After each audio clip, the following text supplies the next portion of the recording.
It's okay.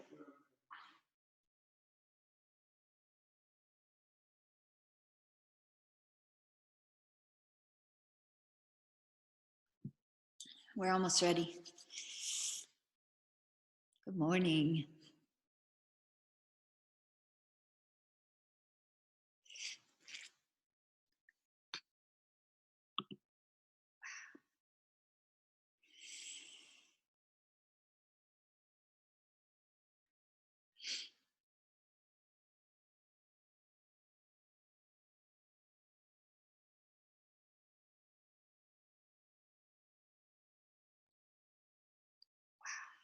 There's already 90 people here. Rejoice, rejoice.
Good morning, everyone. So we will wait about 1 more minute to see if anyone else shows up. But welcome. I show already 127 participants, which is so amazing and so exciting. And I'm sure from all over the world.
Okay, so let's get started.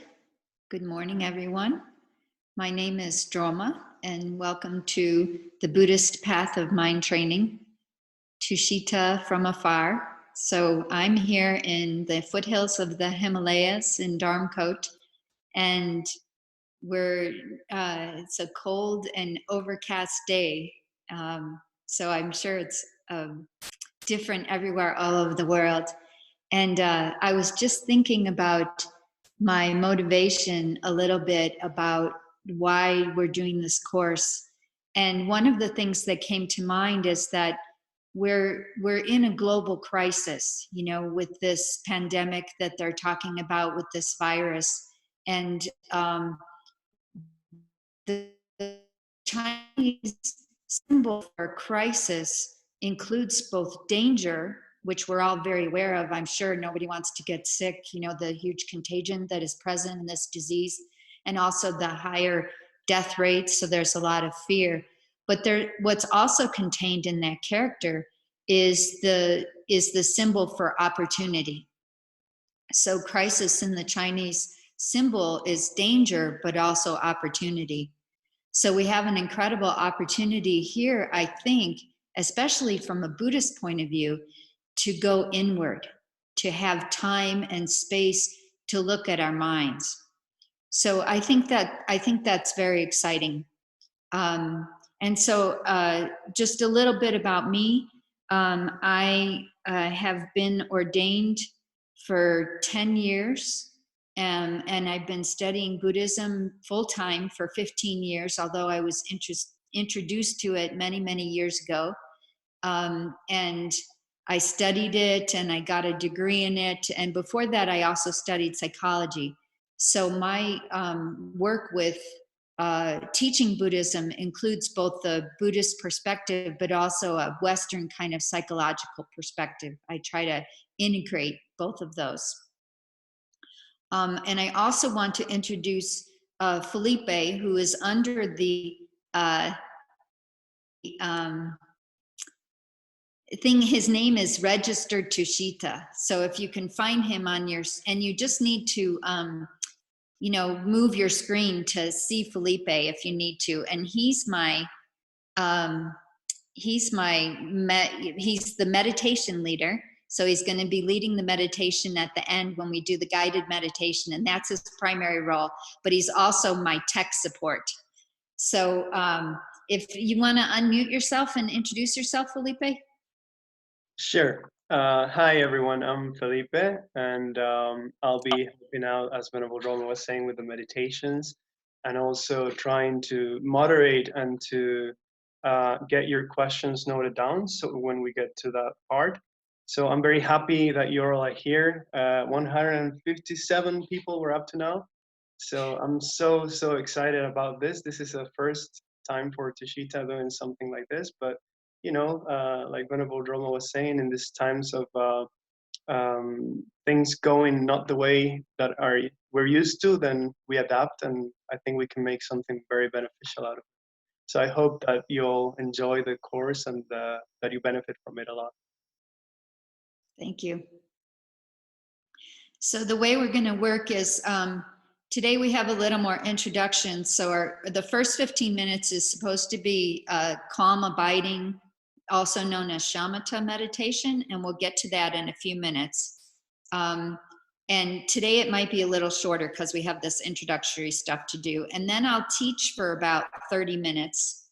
And then we'll do some Q&A for about 20 minutes. And then Felipe will do a guided meditation for about 20 minutes. So we're thinking about an hour and a half. And as far as if you're interested in the materials, if you want some supporting materials, like something to read, Felipe is going to put up the link in the chat box to our website where we have our basic introductory text, and it's not very big. It's very short and very, you know, it's maybe 20 pages, and you can do it as an e-download, and it will support your what I'm talking about. So all the topics that I'm talking about will be introduced in that. And then at the end, they also have a glossary. So if you're confused about some of the terms that I use, you can look them up there, see if they're there. And then also there's a bibliography. And if you're interested in reading along for the next 2 weeks, if you have lots of time and you want an introductory book to Buddhism, One book you can consider is Lama Yeshe's Introduction to Tantra. And the second one is His Holiness the Dalai Lama, How to Practice. So either one of those will be also support for this course. So a little bit about the technical stuff. So Felipe has muted everyone, and at this point you can't unmute yourself because we're trying to keep it as simple as possible. Also, when you type in a chat, anything in the chat, it only goes to Felipe, and I won't see it at all. So don't try to chat to me because I won't see it because that would just be too distracting for me. But when we get to the Q&A, then we'll have a process in which you will be allowed to unmute yourself when Felipe calls on you to ask a question, so we can do some face-to-face discussion about your questions. If you're having technical problems, we don't know if it's because Tushita's connection is unstable or somewhere in the middle or on your end. Sometimes what you can do is stop your personal video. If you click that stop video button, then you just go to audio, and that may smooth things out a little bit. You'll still be able to see me, but I won't be able to see you anymore. And please, of course, with all the technical stuff, please be patient. This is our first time doing this, and so we practiced as much as we could getting ready for it, but just be patient with us. Okay, so let's do some motivation, because of course it's about mind training. So oh, I think I mixed it up, didn't I? It's the path of training the mind, the Buddhist path of training the mind. Sorry, I got the title mixed up. The Buddhist path of training the mind. Okay, so mind is so important in Buddhism. It is the source of all of our actions. Before we do anything, we think about it, even if it's not on a conscious level.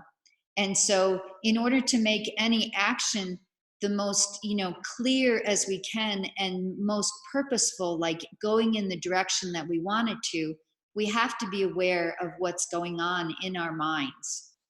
So starting off any activity that you do, starting off with a very clear and positive motivation or intention is really important. So let's go into our meditation. We'll do about 10 minutes of meditation, and we'll start with the motivation.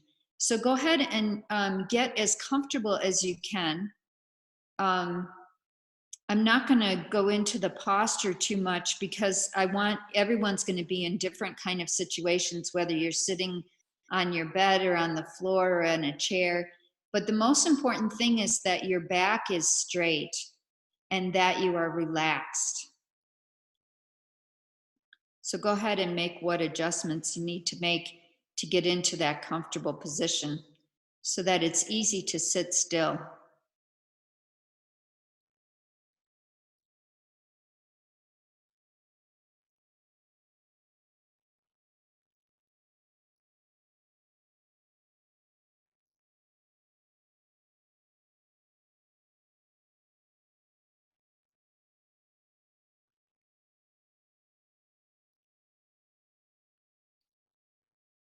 And then I'd like you to take 3 deep breaths just to start to relax into your body.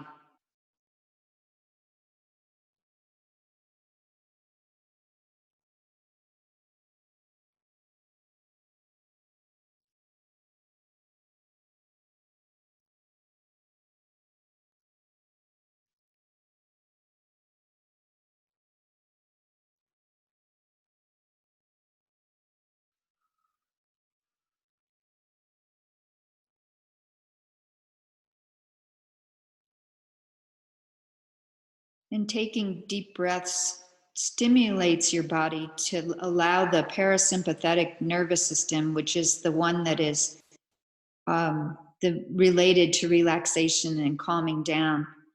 So physiological, taking deep breaths helps you relax.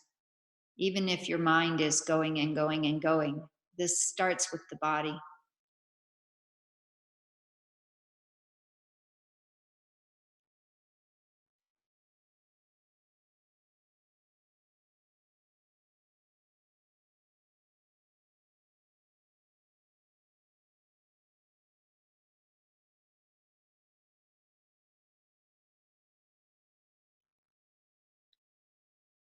And now take a moment to examine what brought you to this course.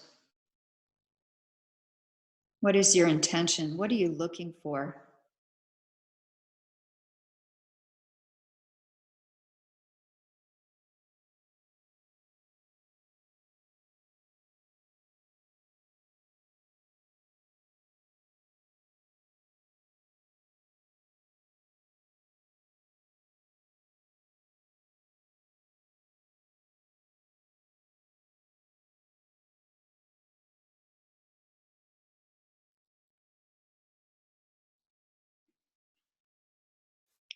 So, most of us start with ourselves, wanting to increase our well being,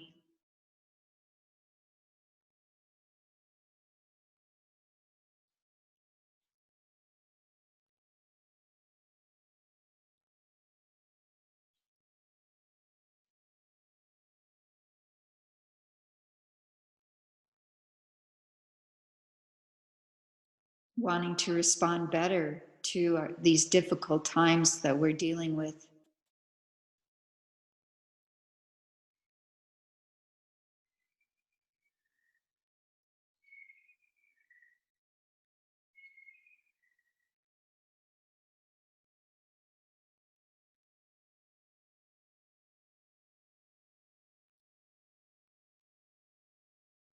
And then from there, we can widen our perspective that by us being happier, calmer, better people, that then we're a better influence, we're a better in relationships with others.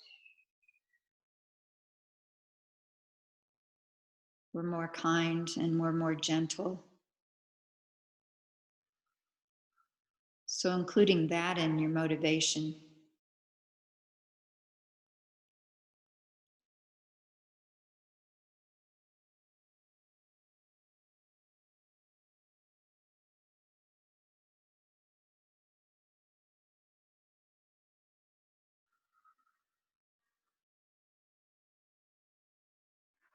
And then taking it even wider, that simply by engaging in this activity of working with our minds, becoming happier, peaceful people, that will spread like the ripples in a pond when a stone is thrown.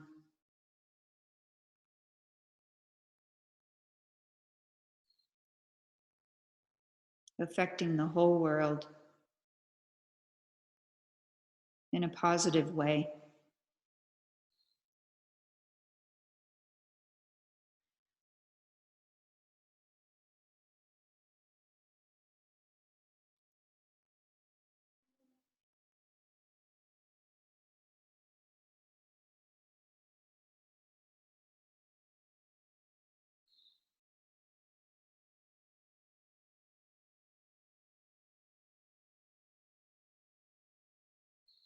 And setting that strong determination that by participating in this class, you will benefit yourself and others. And that's why you're doing it.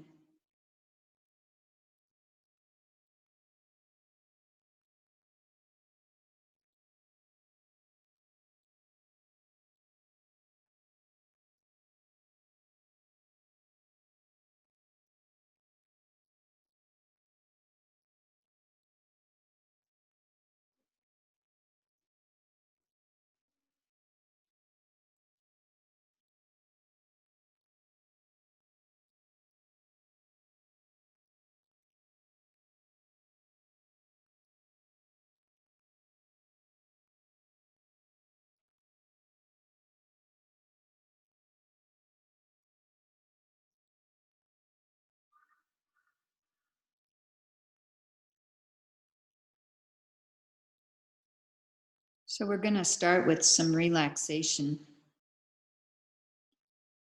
When the body is relaxed, it's easier to be still, to sit still.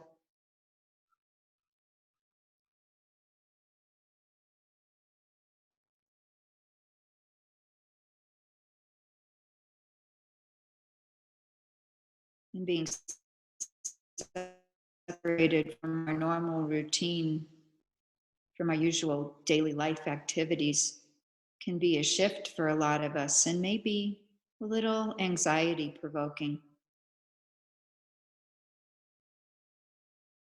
So, learning how to relax in this new situation is going to be really important for dealing with it well, for responding to it well.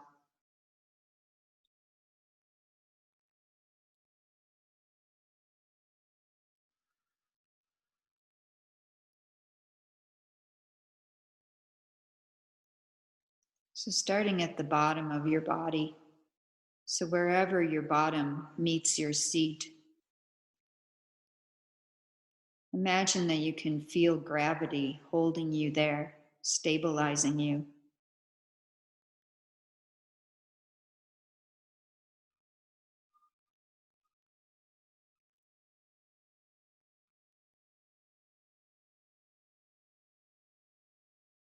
And any nervous energy you're feeling can just drain into the earth. It can absorb it.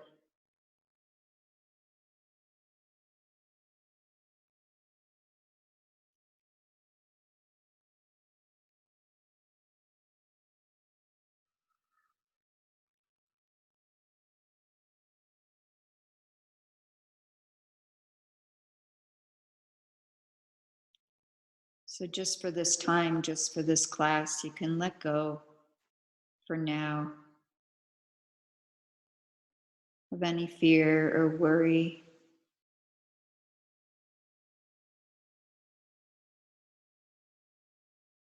And just be present right now.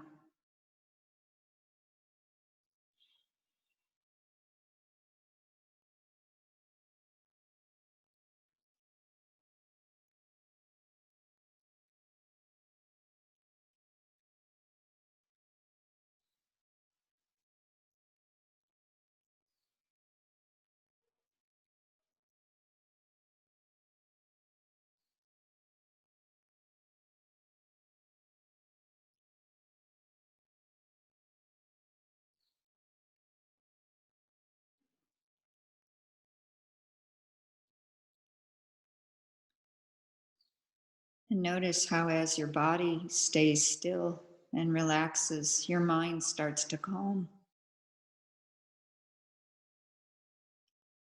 And you can allow your mind to just rest and slow down a bit.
Okay, so let's move on. We'll do a little teaching now. So, I wanted to talk about the life of the Buddha, the founder of this tradition that I'm going to be talking about. So, Shakyamuni Buddha was known as Shakyamuni because he was born in the village of Shakya. which is actually right now in Western Nepal, in a place called Lumbini. But at the time, it was all part of India. And the Buddha was born into an early life of lots of luxury. He had everything he needed. His parents were very, happy to take really good care of him and protect him a lot. The story of the life of the Buddha can be seen in a couple of different ways. One is that it is both a narrative, kind of like a teaching story, and it's also more of a historical. You can look at it from a historical perspective, because there was actually a person, Buddha, who was a human being who existed all these years ago, and he was born into a specific historical context.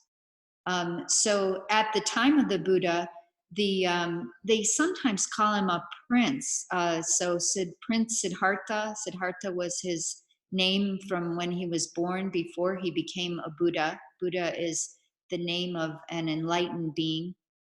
I'll talk a little bit more about that in a bit. Um, and his father really wanted to keep him from seeing the difficulties in the world. He wanted to protect him, which in some ways, as a teaching story, we can see that as also how for many of us in our early lives, we were very much protected. Parents do as much as they can to keep us from the more difficult aspects of life. And in the story of the Buddha, they kind of exaggerate that a bit. So they show that he didn't see anyone who was sick, and he didn't see anyone who was dying or old. And in many ways, we're also protected in that way, until, of course, something happens in our lives that sort of, brings us up short, sort of gets our attention. Sometimes it happens when we're, first becoming conscious, as in middle school, or as we're becoming teenagers. We start to see, maybe we lose someone, maybe we have a really serious illness, maybe some real tragedy happens, or maybe we just kind of start looking around and seeing that there's not a lot of meaning in the world, that we need to look deeper. We just start looking deeper. And so that happened to the Buddha too. When he was, a young man, he started to feel restless, right? So he went out into the world. He sort of escaped the confines of his home, and he saw four sights that really sort of woke him up in some ways to the reality of the world. And the first sight that he saw was someone who was sick. So he saw this suffering, and he was pretty shocked by it. Apparently, he didn't have much childhood illness. He saw someone who was old, so aging started to be in his awareness. And he saw a dead person. So he learned about the fact that people die, and that everybody is subject to that. It's like nobody escapes from those three things. And then also, at the time of the Buddha, there was a movement happening.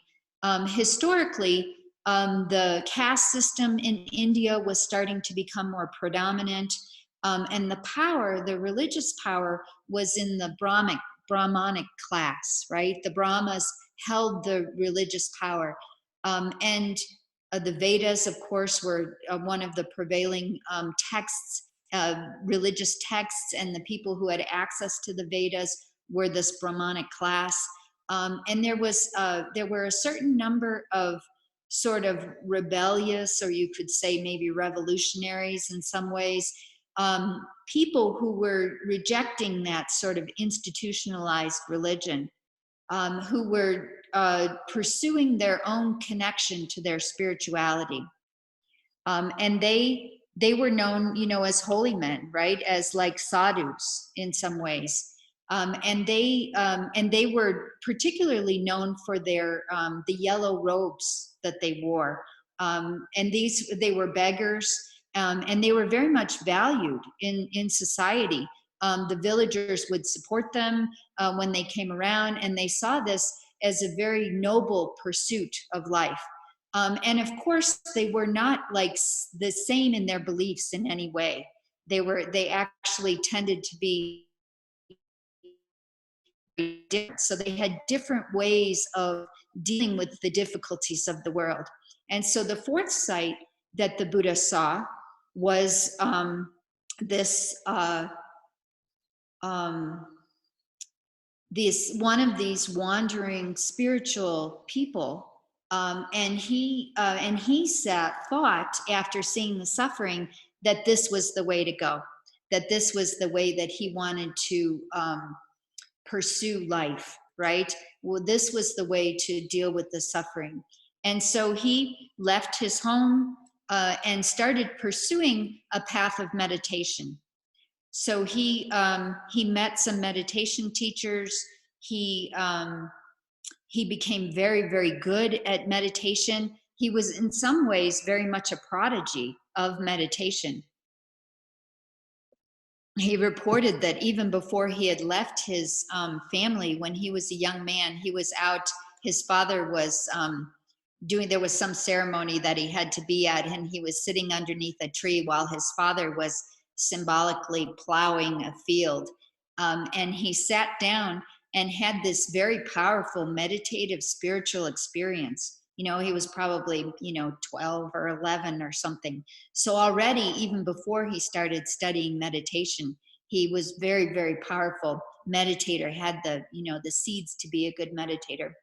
But as he was studying with these teachers, the view at the time for these particular meditation teachers was that you would meditate and you would go so deep and so deep, and you would remove all your consciousness from your senses.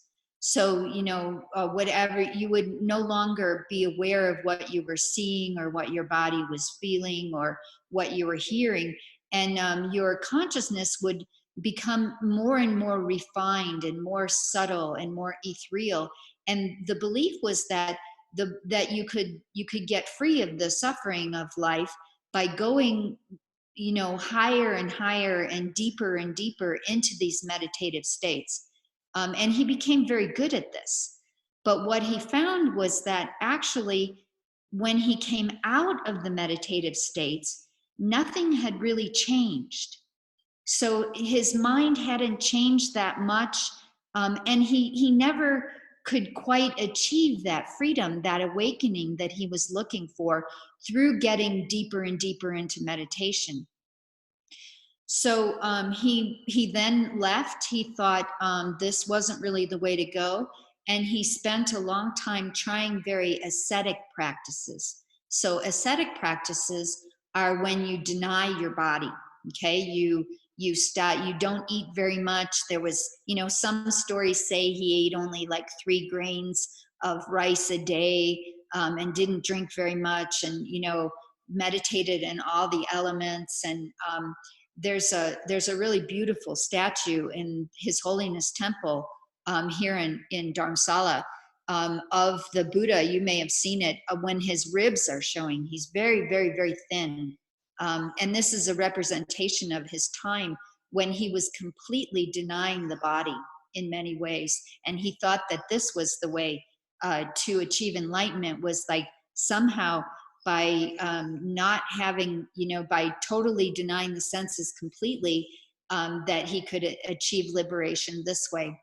And one day he was crawling to the river to get a little bit of water, and he figured out that it wasn't really working, right? That denying his body, he was so weak, he couldn't even meditate. And a woman came along and offered him some food, said, you really need to eat. And he had this insight of that, which is the first actually teaching on the middle way for Buddhism, is that denying, going with these really ascetic practices, giving everything up, totally, having no, denying even the real basic needs of your body didn't work. And neither had the luxury, his early life of having everything that he wanted provided for him, that didn't really work. So he went, this is the first middle way that we see in Buddhism, that the Buddha um, saw that one needed to be practical in many ways, that in order to work with your mind, in order to train your mind, you have to have your basic needs met, but not also engage in lots and lots of sensual pleasure. So this middle way between the two. Okay. So that didn't work. Denying the body didn't work. So he decided, okay, I need to figure this out on my own. These other, I can't find it this way. So he went to Bodh Gaya, right, in India, northern India, and Bihar, and he sat underneath the Bodhi tree, which an ancestor of the original Bodhi tree, till it still exists here in India, and he sat underneath it until he became awakened.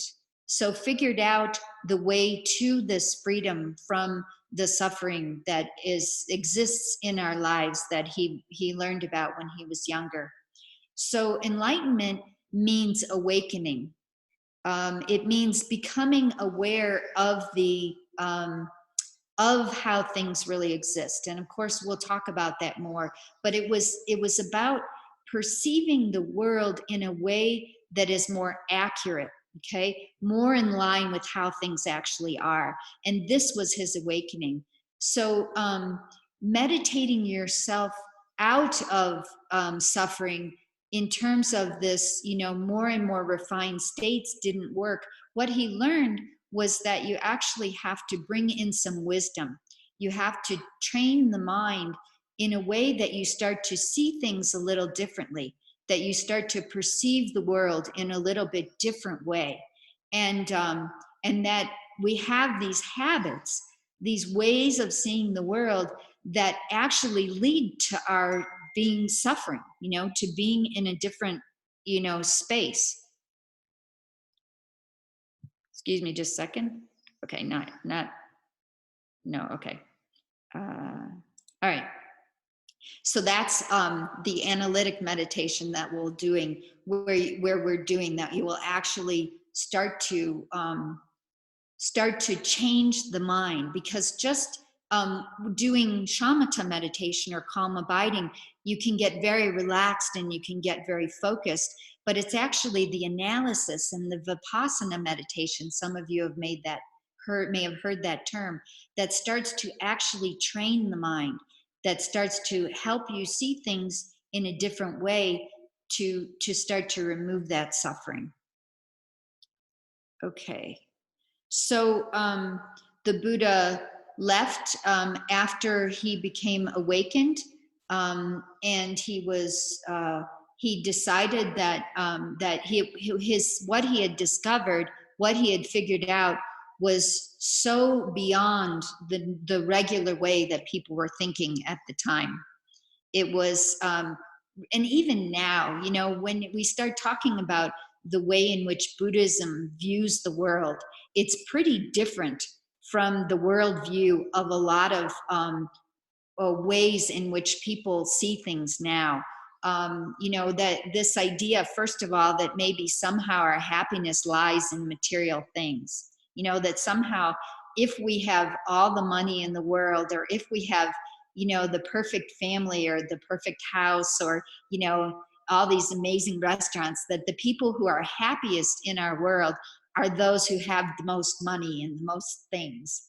And actually, the Buddha was like, no, middle way, right? Actually, if you want to be happier in your life, it's about the middle way. It's not about having everything and it's, externally, and it's not about having nothing either. That one doesn't work either. And that's kind of, for our society, is not necessarily in line with what most people think, right?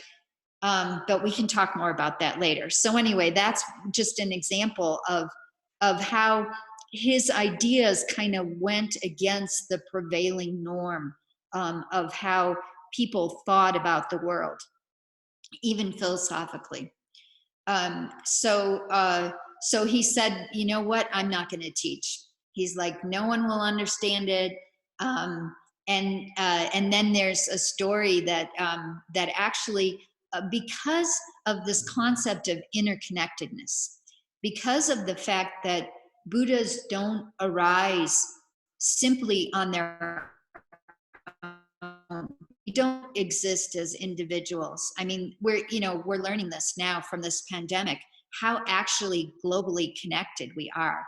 One disease that originated on the other side of the world from North and South America has spread all over the world. I mean, nowadays, and we know it, like we can actually see the maps, of all this, where all this disease is spreading, which just brings us so much closer, in terms of our interconnectedness.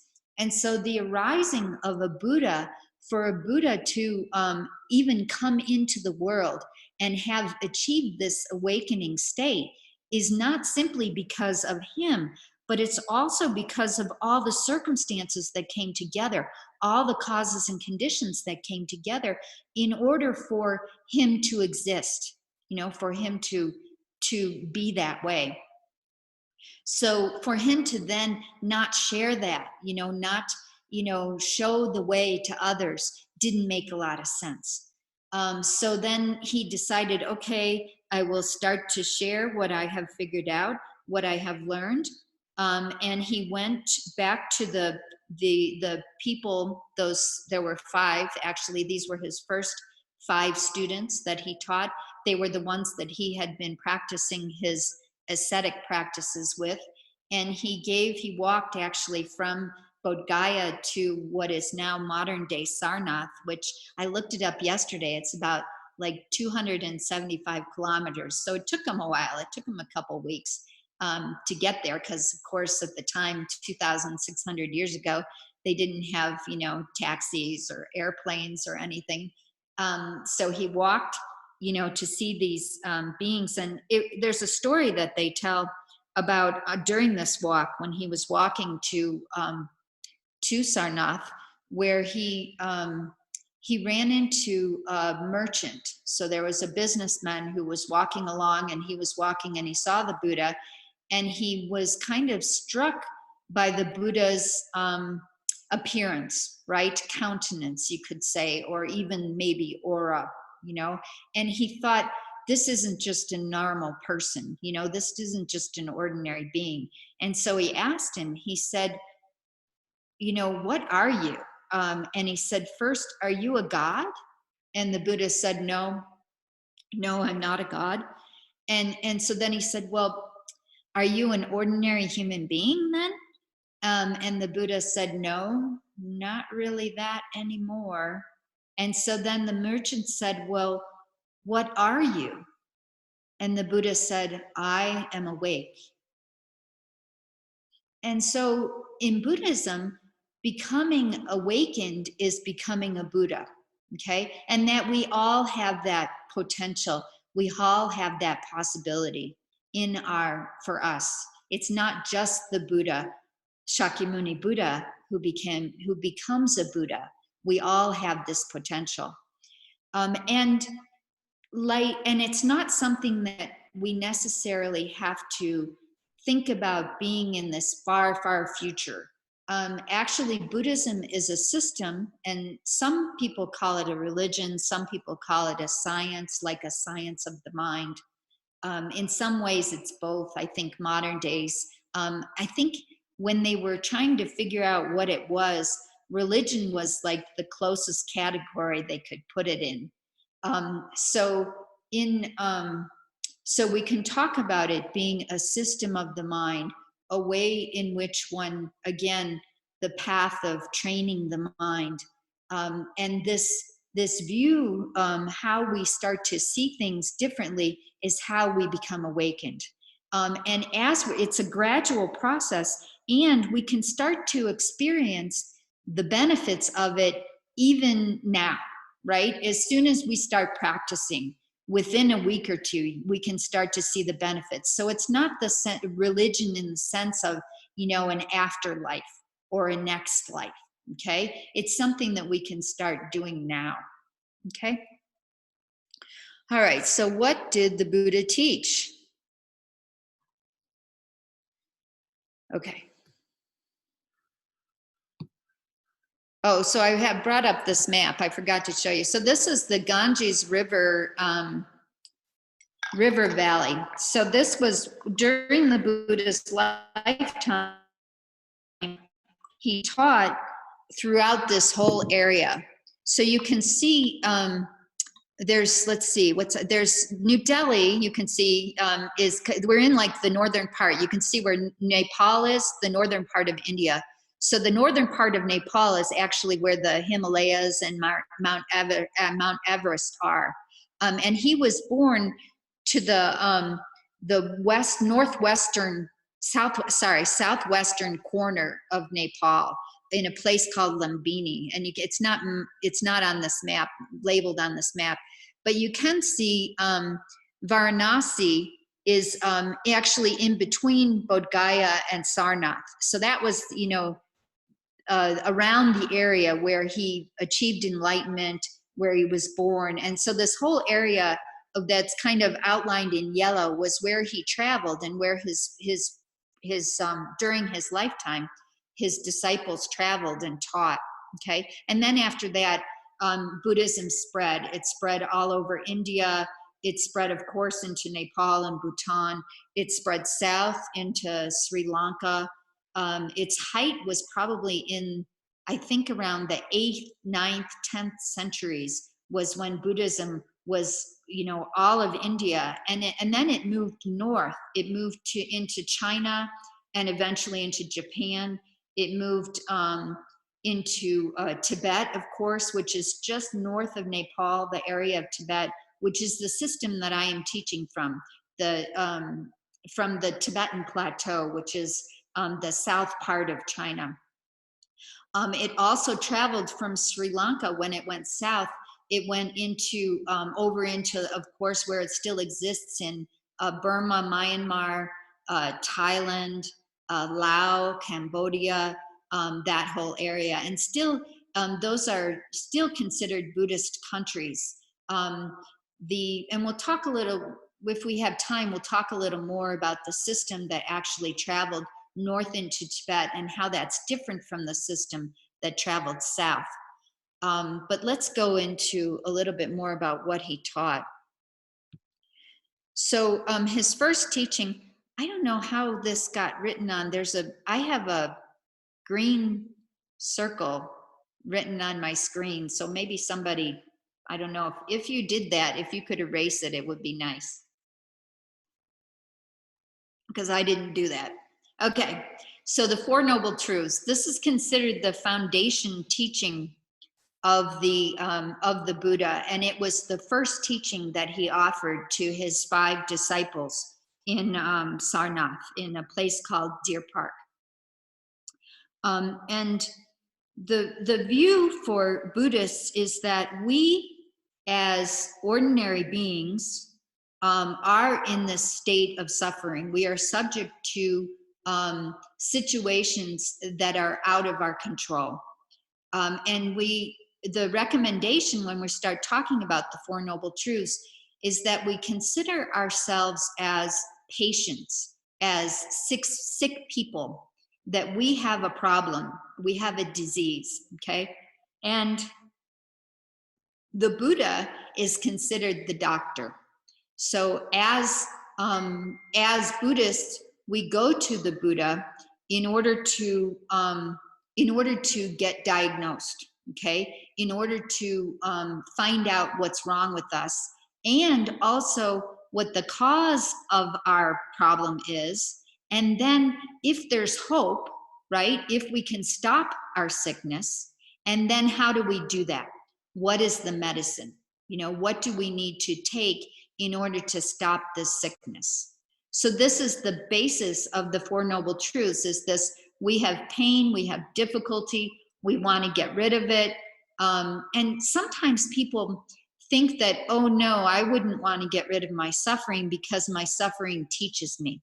You know, it's really the best times in my life have been the result of the fact that I went through really difficult times, which is very valid. Hold on just a second. Oh, I got to turn off my notifications. Sorry. Felipe, if you want to talk to me, you may have to come to the window. Otherwise, I'm just going to ignore it. Okay, so truth of suffering. So if we want to, you know, feel better, be better, and this idea that the mind is the source of all of this difficulty, then it's training the mind that we have to do in order to get rid of our suffering. So from a Buddhist point of view, we don't necessarily have to adjust our external circumstances very much. In fact, we can practice, we can work on our minds in any circumstances that we're in. Unfortunately, no matter where we go, our mind goes with us, you know? So I think, you know, they talk sometimes in 12-step programs, they talk about, you know, this geographical cure, this idea that if we just go someplace else, that it'll make us happy. And actually, from a Buddhist point of view, it's our minds that we have to change. It's our minds that we have to train, that we have to work with. And it's one aspect of the mind, and we're going to talk about the mind more tomorrow. One aspect that's really nice about it is that it is so barely there in some ways that it seems very easy to change it. Like in a moment, we can change our mind. We can willfully start thinking about something else. You know, if I tell you to think about an apple right now, you can do that. You can generate the image of an apple. You may even be able to go as far as, you know, generating the texture and the taste of an apple. But the difficulty with the mind is that as soon as we start relaxing a little bit about it, it goes back to its usual habits, its usual way of seeing things. And so that's where our training has to come in. You know, that's where we have to be more gentle with our minds, because we want to slowly, slowly coax it into a different way of responding, a different way of thinking. Okay, so let's go a little bit more deeply into these Four Noble Truths. So the truth of suffering, we can break it down into three types of suffering.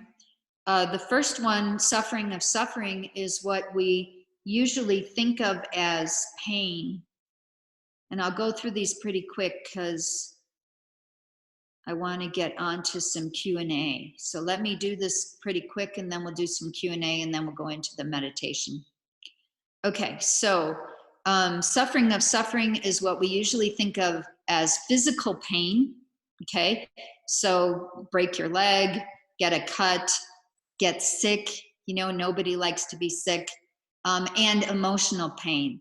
So when someone hurts us, they say something mean to us and it hurts our feelings, we usually think of that as the suffering of suffering. And one aspect of the suffering of suffering is that we also, on top of not only feeling the pain, we also react to it. We usually we get upset because we're suffering. You know, we get mad because we're sick, or we get you know, we get upset because of someone who harmed us. So not only do we have this, you know, initial feeling of feeling bad, but then we layer it. Our minds are really good at adding to it. And so that's one level of suffering that we have.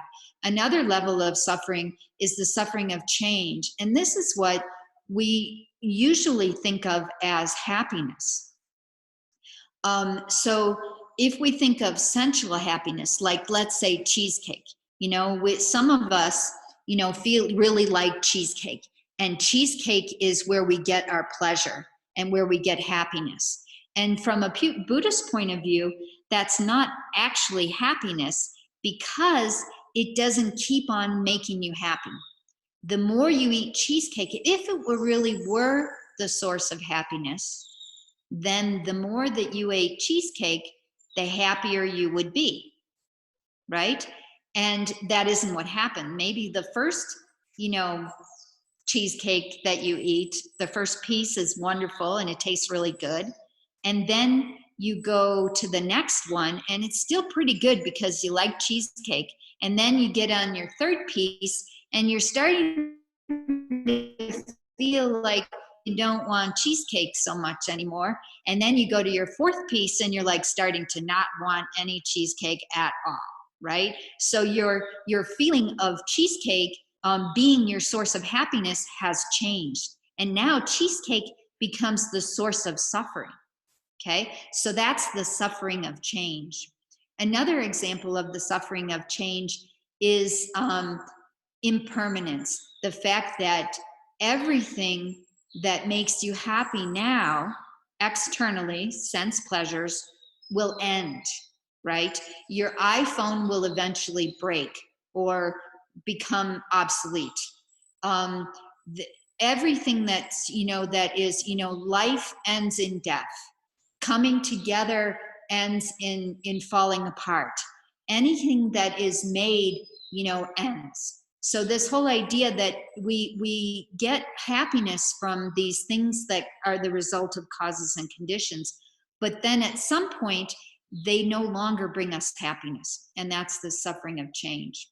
And then the all-pervasive suffering is what we already talked about in terms of aging, sickness, and death. That all these things, these three things in particular, are out of our control. If we could avoid death, I think every single one of us would, right? We do not want to die. And so this is the reality. And so as far as the Four Noble Truths go, we look at suffering in order to see actually what it is we're dealing with. Instead of denying our symptoms, now we're looking at them more seriously. Okay. So the second one is the truth of the cause. So we want to know where the suffering is coming from. Okay. And for Buddhism, and we'll go into this more deeply in the future courses, but just to give you a quick overview, the main difficulty, the main cause of the suffering that we experience, because it exists in the mind, is our ignorance. And our ignorance is a misperception of the way things actually exist. Okay. And this misperception leads to difficult emotions, like the fact that if we knew that if we had this view of change, that everything changes, okay, and that was our usual way of looking at things. So every time I looked, picked up my iPhone, I recognized that someday my iPhone is going to break. Okay. Even when I bought it, even when I spent all that money, if I had the view that this phone is going to break someday, then when it did break, I would not be surprised. I would not be upset. I would probably not even feel very much loss, because I would already have anticipated the fact that the iPhone was going to go away someday. Okay. But my ignorance was the belief that the iPhone is going to last forever. And my forgetting that it is impermanent, that it is constantly changing, that even the moment that it was made, it was already falling apart. Okay. And if I had that view constantly of everything in the world, then my suffering would not be as strong. So that's just an example of how we start to misperceive things. We see things as concrete, as unchanging, as going to stay that way forever. Now, when I point it out intellectually, oh, of course, everything changes, everything ends. But we don't remember that. We tend to forget that when we look at things, okay? And so as a result, that misperception leads to what I call afflictive emotions, disturbing emotions like loss, like anger, like jealousy. The main three are five: ignorance, attachment or obsession, you could say, anger, pride, and jealousy. And those are the main things that lead to suffering for us. Okay, so the original cause is this ignorance. Now, the truth of cessation, the third noble truth, is the fact that we can actually stop the cause. Okay, the fact that we can train the mind. Okay, and this becomes a very hopeful perspective. For, some people have a view of Buddhism that it's all about suffering. That Buddhists are so focused on, the horribleness of the world, but they just haven't gotten to the third noble truth, which is the fact that actually by training our minds, by working with our minds, we can actually stop the suffering, okay? And that these mental habits can be changed, okay? And this is something that you get to experience. As soon as you start practicing some meditation, you will start to see that in general, your happiness level starts to increase. You just are calmer, you are peaceful, more peaceful. And when difficult situations arise that used to, affect you, trigger you, upset you, that you actually have a different response to them because of the changing habits, okay? And then the truth of the path is how, let me see, no, okay, is how we actually do it. How do we train our minds, okay? The first, so some of you may know this if you've studied in the Theravada tradition, if you've done Vipassana, insight meditation, these are all Theravada traditions. They talk about the Eightfold Noble Path, which is the truth of the path, same thing. We can take those 8 different paths and we can divide them into 3.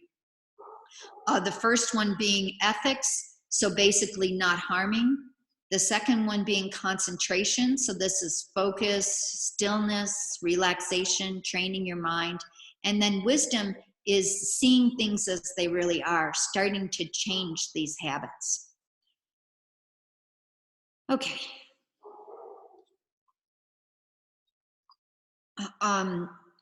Just a little bit more about the truth of the path, and then we'll do some questions. First of all, in this path, you always start where you are, okay? So it's not something that you, unless we were born with the capacity to meditate really, really well from a very young age, most of us have to practice it. We have to spend time with it. It's like learning to play the piano. You do scales, you do it over and over and over again. And so it's not something that happens overnight. You can start to see effects very quickly, but it's something that you have to work at, okay? But you always start where you are, okay? So there's a gentleness or a kindness that we do when we're working with the mind. And Buddhism is not like getting a degree or passing a test. It's actually a lifelong process. Training the mind takes our whole lives. We keep on working on it and we keep on working on it. And then our lives slowly, slowly, slowly get better. Okay, so let me stop sharing. Good. And now the way this is going to work is that you can, Felipe will set it so you can unmute yourself. And are you already questions on the chat, Felipe? They haven't yet, Venerable, so now we can get people to put their question. So if you have a question, go ahead and write it, you know, in short form in the chat, and then Felipe will call on you, and then you unmute yourself, and then you ask your question directly to me. Okay, so he'll put you on, he'll spotlight you, right? And then I'll be able to see you. And then we can talk, we can do the question, and hopefully this will be a better way to interact.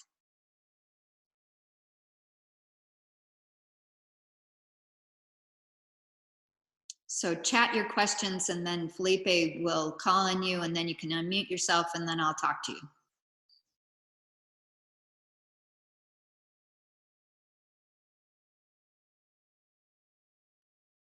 So we had one question from before, coming from Akanksha Bhakna.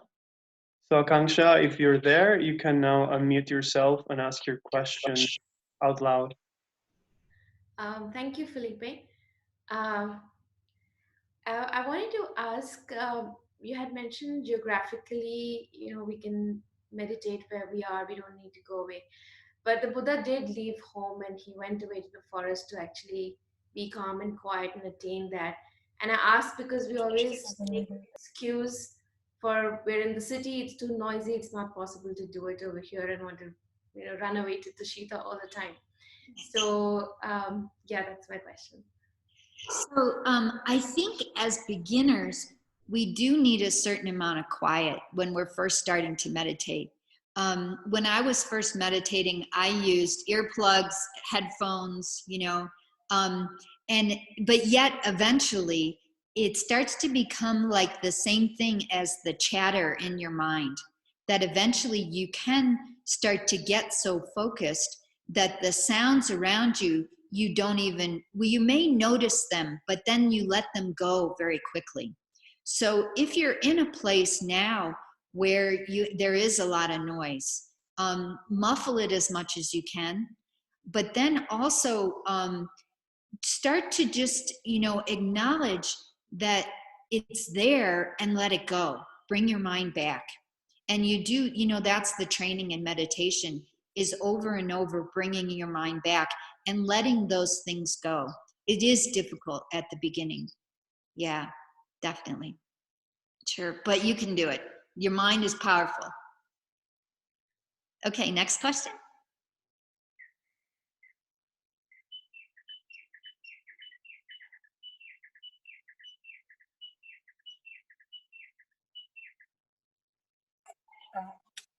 Good morning. I have a question. I don't speak very well. You hear me? Yes, now I can hear you. The most samsaric condition of who is easy to observe in our life, most samsaric condition. When we can learn the impermanent state of mind. What kind of mind? What kind? What I can observe from all samsaric condition, the first time as beginner, Yes. as beginner in meditation, most influence samsaric condition. You're asking what the most influential. Yes. What is the most influence samsaric condition? Influential samsaric condition. Yes. In samsara, when impermanency blow up. Yeah. For a beginner, right. The harsh idea or the body or something who stop the meditation first. Yeah. And so more influencer than other conditioning. More influential than other conditioning. Yes. So it's going to be different for everyone's mind. Yeah, it's gonna, like, we all have our family, we have our culture, we have our past, conditioning, in our minds. So it's really gonna depend on the person. So they do say that you should start with the one that is most obvious to you. The one that is you already struggle with, that is so clear to you. Like, there were times in my life when I felt this really overwhelming jealousy, and it was just so clear that a lot of my day was really occupied with these uncomfortable feelings of jealousy. So then you would start there, with that jealousy. And then we talk about antidotes. So antidotes to the different afflictive emotions. Antidotes meaning like the medicine. And we have in Buddhism all these specific techniques for the specific diseases that we have. And it's not like one medicine is gonna treat every different little illness, right? We have to be as specific as possible in finding, which is the one for us that is most difficult, and start there. And then we can go back and back and back. We can go deeper, and as we talk more in the next couple days, you'll see that much of the source of our difficulties has to do with our relationships to ourselves. How do we perceive ourselves? What is our relation? You'll start to see that our ignorance that I talked about in that cause of suffering, that ignorance is also how we see ourselves. What are our identities like? And so we'll talk more about that in a couple days. Okay, so that's going to be your most powerful medicine. Okay. Thank you. Sure. Okay. Another question?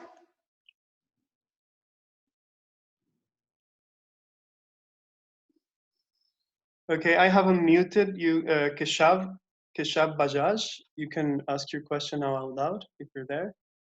Yes. I wanted to ask about how you mentioned that sometimes we think that suffering is actually required, just to see, it's that when you mentioned that the hard times have led to where you are. Would you mind talking a bit more about wherein we could be sort of wrong about that approach, and how, if you already have that approach, how do we go about sort of selecting it and not moving forward with it? Like, what is the antidote to sort of that ignorance bit? Yeah, thank you. Good question. I don't think I finished talking about that. Yeah. So usually when we have that view of suffering being a good thing in our lives, it's not because we want the suffering part. It's not because we want the pain. It's because we want the lesson that is going to get us beyond the pain, right? Usually when we have suffering and we learn from it, it's because we're learning not to make the same mistake again, or not to get in the same situation again, or how to avoid it. So you can see suffering now as definitely positive in terms of, like a catalyst or a way to transform the mind. But not for the sake of suffering, but so you can get beyond suffering. Okay, so recognizing that you don't want to always have it, because eventually you'd like to not have to learn any more lessons, right? And who knows if that'll actually happen in this life.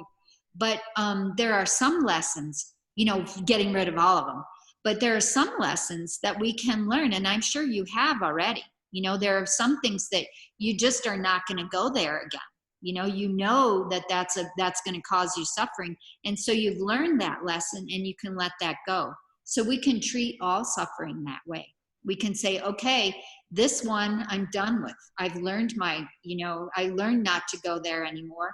And now by staying away from that, by not acting that way or not thinking that way, that now I can create a little bit more happiness. Now we have probably another one that's going to come up, another difficulty, but then we treat it the same way. And eventually, Lama Zopa says, who's one of my teachers, you know, our founder, he says that eventually we start to treat problems like they're ice cream, that we want them because they teach us, you know, because they get us beyond them, you know. So difficult people become like something that we want in order to help us become more kind, more compassionate, more loving. Thank you. Sure. Thank you. Okay, one more and then we'll go to meditation. Okay, so I'm going to unmute RJ Pierce. So RJ, you can ask your question out loud now if you want to. Thank you very much. Thank you. I was wondering, so I live in Thailand and there's lots of, and I know you mentioned earlier that as Buddhism went south, it changed a bit, but I see that there's lots of aesthetics in temples. Temples can be large structures, small structures sometimes, and there's lots of art associated with it. I'm wondering how these aesthetics, whether they're necessary and how they might help our practice. Okay, all right. So you can see the behind me. There's all this, you know, lots of pictures and statues and stuff. It actually, the images of the Buddha didn't even appear in the culture until about like 500 years after the Buddha came, because he did not want to emphasize himself as being somehow an icon in some way or a god that people should worship. He actually wanted the teaching to be the focus. So the early depictions of the Buddha were actually a throne, and you usually see a Dharma wheel, which represents the teachings, and a couple of deer, you know, like from Deer Park or peacefulness. And the images of the Buddha didn't come until a few centuries later, when actually one aspect of the Tibetan Buddhist path that's a more advanced aspect, which is the tantric aspect. So the tantric aspect actually uses images of enlightenment in order as a technique. So these images that we see become ways in which we can imagine ourselves as becoming these extraordinary beings. Okay, so they're symbolic in the way of they represent the qualities that we're trying to develop, like infinite love and infinite compassion. So then they become tools in visualization. So a way in order for us to practice becoming these, you know, realizing our highest potential. So that's why you'll see them a lot in Tibetan art. Thank you so much. That's brilliant. That's a question I've had for a long time. Thank you so much. Good, you're welcome. Okay, so let's mute everybody and spotlight Felipe, and we'll do some guided meditation for the last 15, 20 minutes, and then we'll dedicate. Okay? All right. So now I should be, can you hear me? Okay, good. So, all right, so let's get started. I'm gonna ask everyone to go into a comfortable position, please, to find yourselves as much as possible grounded within your posture and to keep your back loosely straight. Try and have a posture which you can sustain for a decent amount of time, and mainly be relaxed as much as possible. So we're going to do meditation and gratitude, which in this time is quite necessary to develop a positive state of mind, which actually acts as an antidote to the anxiety and fear that is the situation all around the world is causing. So we'll do this in a way of a guided meditation, which is an analytic meditation. But first, let's take a few minutes to settle down on the body and to just relax. So going into your comfortable posture and adopting a position which you can sustain.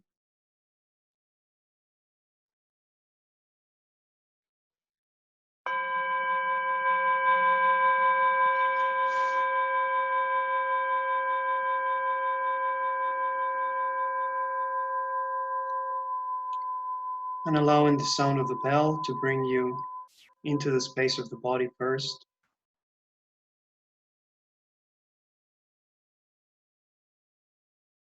Taking a moment to connect with this space of tactile sensations, going all the way down to where your body meets the cushion, the chair, floor. Simply take a moment to ground the awareness on these physical sensations, this feeling of contact, of weight, of pressure.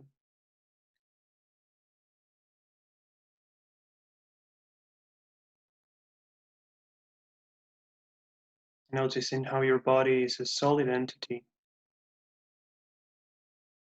Notice gravity pulling down on it. And allow your awareness to also become grounded and stable, connecting with the earth element within the body, which symbolizes the solidity.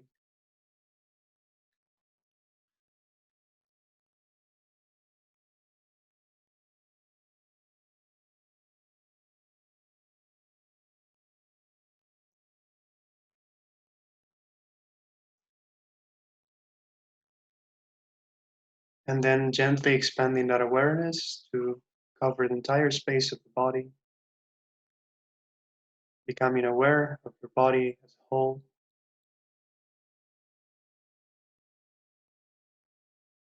Take a moment to notice any physical sensations that arise.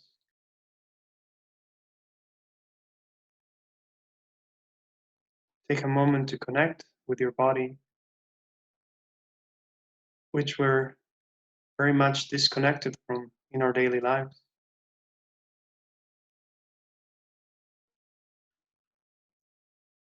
If our bodies are fine and they don't happen to be in intense pain or discomfort, then we don't really pay attention to them. So use this opportunity to really connect with the physical sensations that arise all around the body.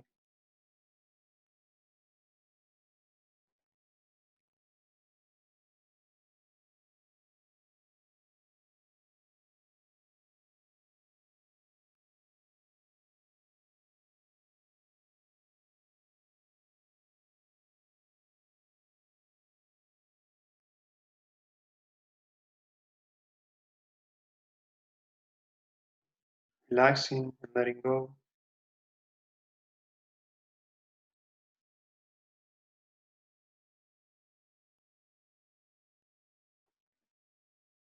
And now just bring the awareness for a moment to the top of the head. Trying to notice if any physical sensations arise in this area as well. There is certainly skin in that area. See if you can feel it.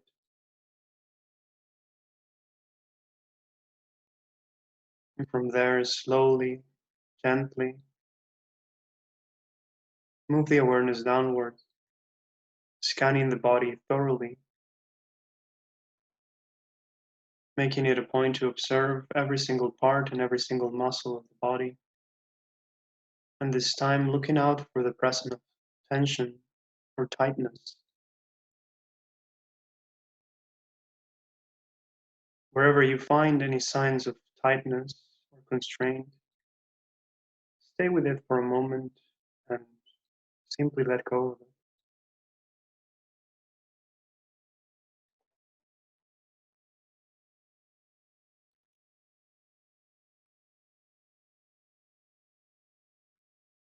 Setting the body at ease by dissolving all the tension, dissolving all the tightness.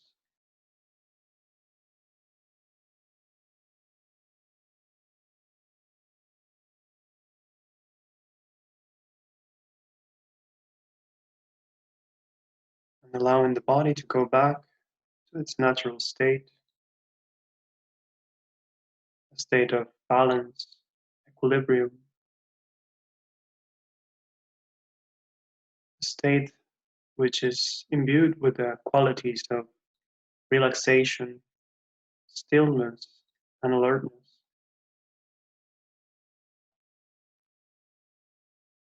Relaxing the body as much as possible,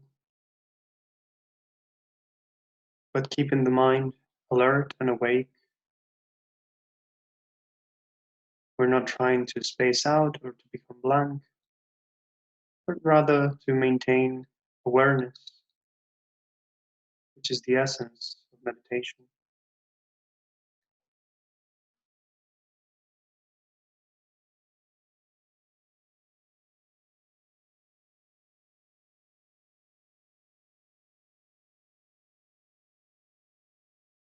Now that the body has relaxed and it's resting in its natural state, you can now simply let go of observing the physical sensations, of observing the body.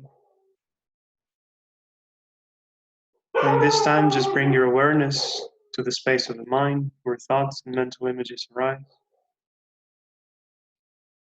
And we'll begin our meditation on gratitude. Gratitude celebrates our connection with other people and our capacity to offer kindness and mutual support.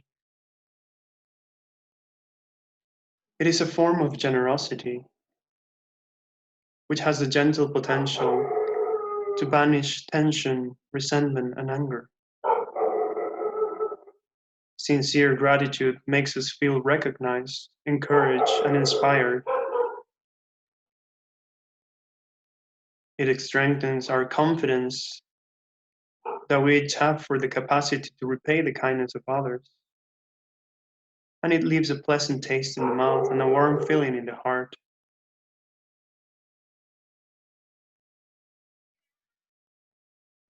It makes sense to show appreciation for the good things that we have and for the good things that we do for each other. So why is it that so many of us have difficulties with gratitude?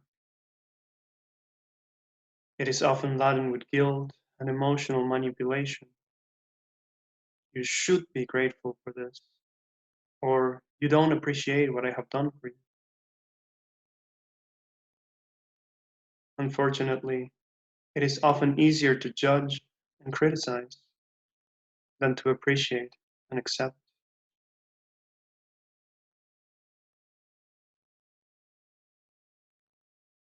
Gratitude is grounded in wisdom, which accepts that we are neither independent nor self-sufficient. It calls us to strip away any unnecessary complexities and to be simple and natural with each other.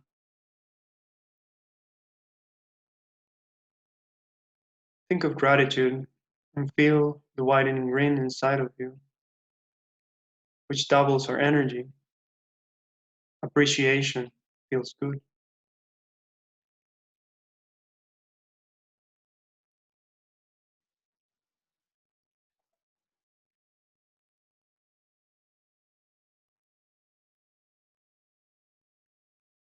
So let's start by being grateful for all the good things that you experience in your life.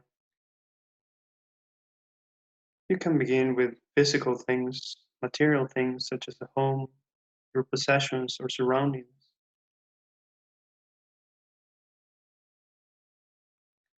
Recalling that many people don't have these things and that you may not always have them.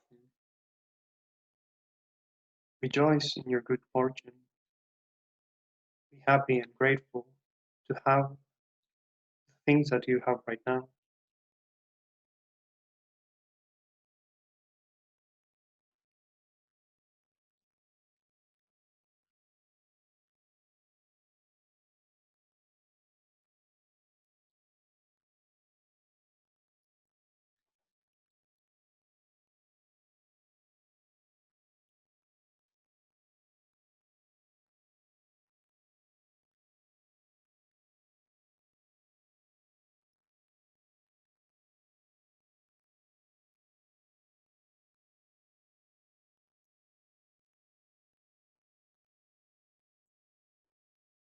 Take a moment to appreciate some less tangible things, such as relationships, health, freedom, knowledge.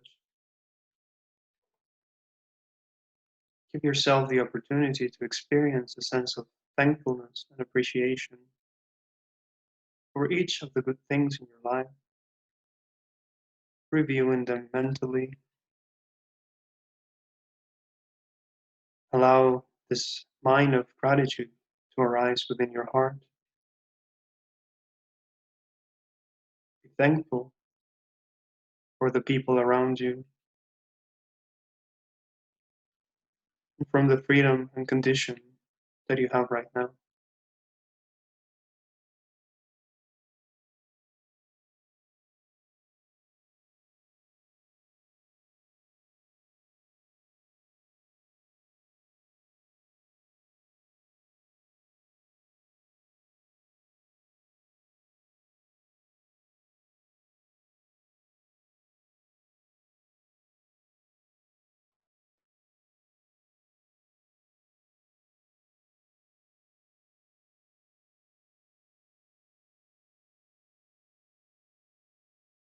And now turn your mind to the many people who have been kind to you in the past. Recall the relatives, friends who were supportive or kind to you when you were young. Remember the teachers who showed you how to read and write, or who inspired you to learn. Focus on as many specific incidents of kindness as you can. Continue to give rise to this mind of gratitude, this sense of thankfulness for all the things that other people have done for you, for all the support that you've received in your life.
And regardless of your relationship with them, think of all the kindness that you've received from your parents. Even if you don't get along with them, without your parents, you would not be here. You would not have the life that you have now. Especially our mothers who carried us in her womb for a long time and endured many hardships to give life to us.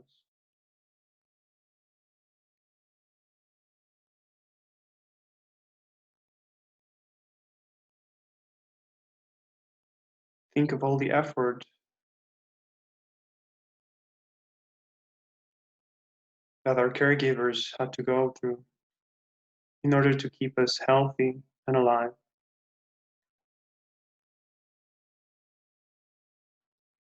And again, let this feeling of gratitude and appreciation to arise. Silently thank them. Thank your parents and your relatives and your caregivers for all that they've done.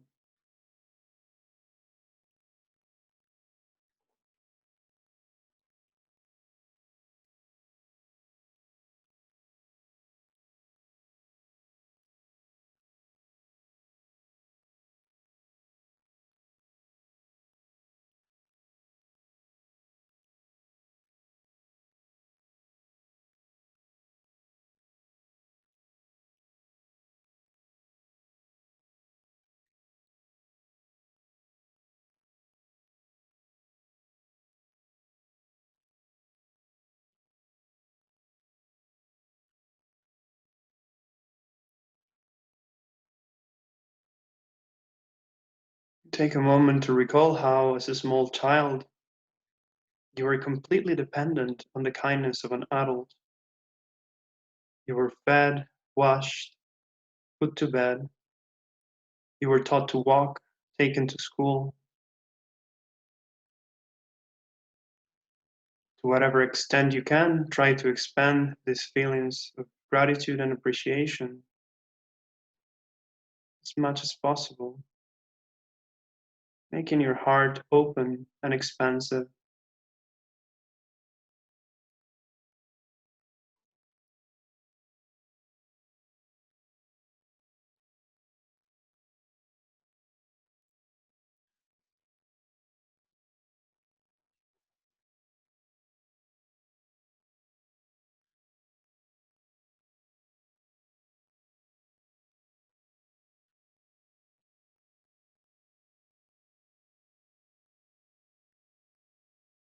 And even now, as adults, we depend all the time in the kindness of others.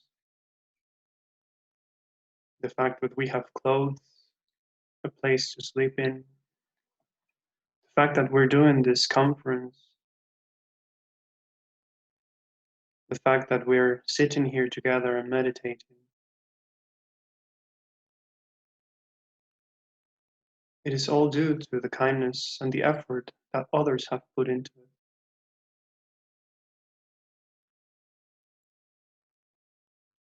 Take a moment to appreciate our interconnectedness and to generate this sense of gratitude for as many people as you can. Not just those close to you, but also those who might be even strangers. Let your heart expand and reach with gratitude to as many people in the world as you can. Simply thinking, thank you for all you've done, for all your efforts, for all your work.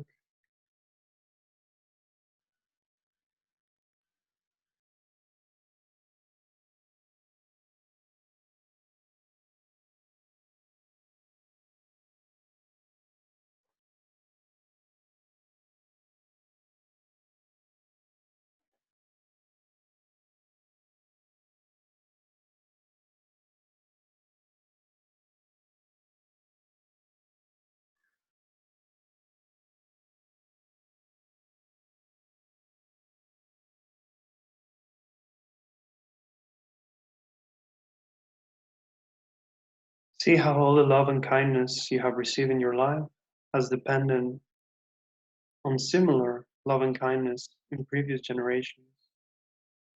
Imagine this kindness reaching back over millennia. Can you develop a wish to repay and pass this vast kindness?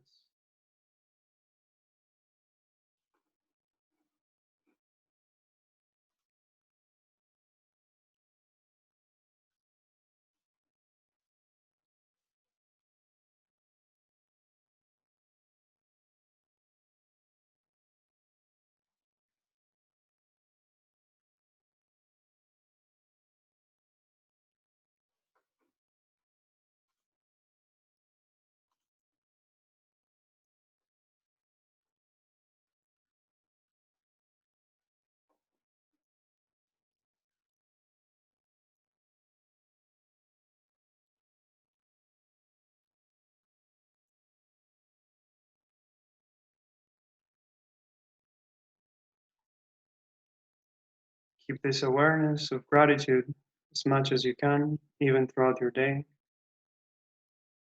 Whoever you encounter or interact with, have a sense of appreciation for their presence and their kindness.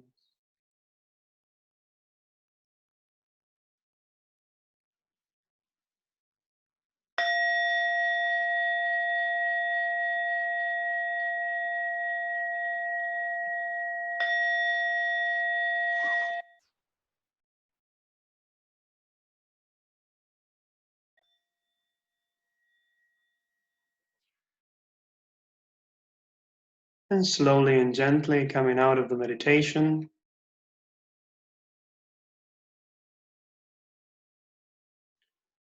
We now move into the third aspect of any practice within Buddhism. Having set proper motivation in the beginning, having created a positive state of mind, and having done the practice, now we can take a moment to offer and dedicate any positive potential and any good energy that has come from this session of teachings and meditation. And as we've done in the beginning, we don't just focus on ourselves, but also we keep in mind the benefit of others. So we don't just keep this good energy and this positive potential to ourselves, but rather we offer it to others as well. We know that others all around the world are struggling and are facing difficulties, especially now. So bring into mind people who are going through a difficult time. You can, from your heart, think that by the virtue of this action, of this good merit, may all beings be free of their sufferings, and that everyone experiences calmness and peace within their hearts. And hopefully, as we continue to engage in this positive activities, we can be ourselves a beacon of hope and light for the world in order to improve the situation within our own relationships, with our interactions with people, keeping always an awareness of gratitude and loving kindness in your heart. So take a moment to offer and dedicate in whichever way you want.